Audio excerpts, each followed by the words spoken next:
বৰপেটা জিলা ভবানীপুৰ সৰভু সমষ্টিৰ ৯ নং বালাভিঠা গাঁও পঞ্চায়তৰ ৪ নং খণ্ডৰ সদস্য পদৰ প্ৰাৰ্থী জাকিৰ হুছেইন চৌধুৰীৰ আজি দ্বিতীয়টো নিৰ্বাচনী মুখ্য কাৰ্যালয় উদ্বোধন কৰে। নিৰ্বাচনী প্ৰচাৰ সভাত সহ ৰাইজৰ উপস্থিতিত সভা অনুষ্ঠিত হয়। তেওঁৰ প্ৰতীক চিহ্ন হৈছে জগৰ ছবি। যথেষ্ট ৰাইজৰ সমাগম দেখি প্ৰাৰ্থীৰ জাকিৰ হুছেইন চৌধুৰী আৰু তেওঁৰ সমৰ্থকসকলে উৎফুল্লিত হৈ পৰে। জাকিৰ হুছেইন চৌধুৰী ৪ নং খণ্ডৰ পৰা সদস্য পদৰ নিৰ্দলীয় প্ৰাৰ্থী হিচাপে জয় নিশ্চিত হৈ পৰিছে। বিশেষকৈ বালাভিঠা অঞ্চলত ৰাস্তা ঘাটৰ অৱস্থা একেবাৰে জৰাজীৰ্ণ। বৃদ্ধ পেঞ্চন, অৰুণোদয় আঁচনি, কৃত্ৰিম বানপানীৰ এই সকলো সমস্যা সমাধান কৰিব বুলি উল্লেখ কৰে জাকিৰ হুছেইন চৌধুৰীয়ে। জাকিৰ হুছেইন চৌধুৰীৰ জয় নিশ্চিত দেখি হতভংগ হৈ পৰে বিৰোধী শিবিৰ। জাকিৰ হুছেইনক কিছু দুষ্ট লোকে ফোন যোগে ভয় ভাবুকি দিয়ে বুলি উল্লেখ কৰে। সৰভোগৰ পৰা পুৰণ দেউৰীৰ ৰিপৰ্ট, অৰুণোদয় আছাম। নমস্কাৰ। ৯ নং বালাভিঠা গাঁও পঞ্চায়তৰ ৪ নং খণ্ডৰ অন্তৰ্গত মই ৰাইজৰ মনোনীত প্ৰাৰ্থী জাকিৰ হুছেইন চৌধুৰী আজি মোৰ নিৰ্বাচনী প্ৰচাৰ কাৰ্যালয় উদ্বোধনী অনুষ্ঠানত যি ৰাইজৰ বিপুল সমাগম দেখা পাইছো, যেনেকুৱা বিপুল সমাগম তেনেকুৱা বিপুল ভোটত জয়যুক্ত হ'ম বুলি মই ওপৰৰ তাতে আশা কৰিছো।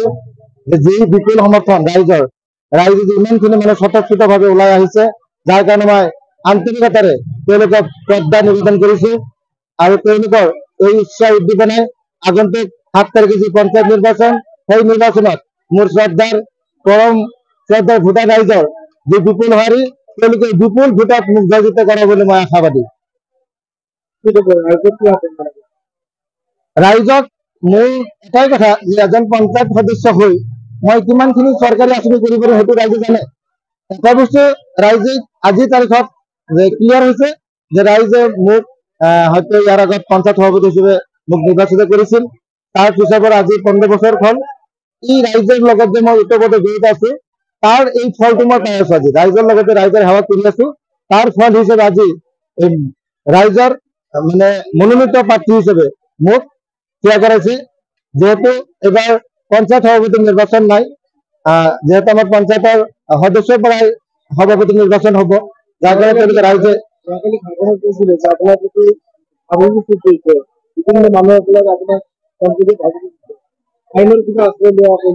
নাই।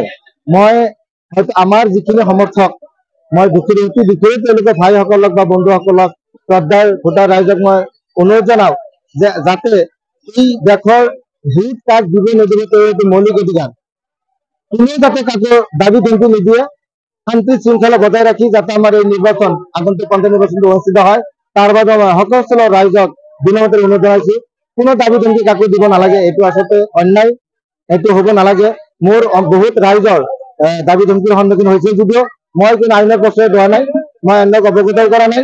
এটাই বস্তু মই ওপৰলৈ আছে, মই তেওঁলোকক বিনম্ৰতাৰে অনুৰোধ জনাইছো যে ভোটটো হ'ল মৌলিক অধিকাৰ, কাক দিব নিদিব সেইটোৱে নিৰ্বাচন কৰিব।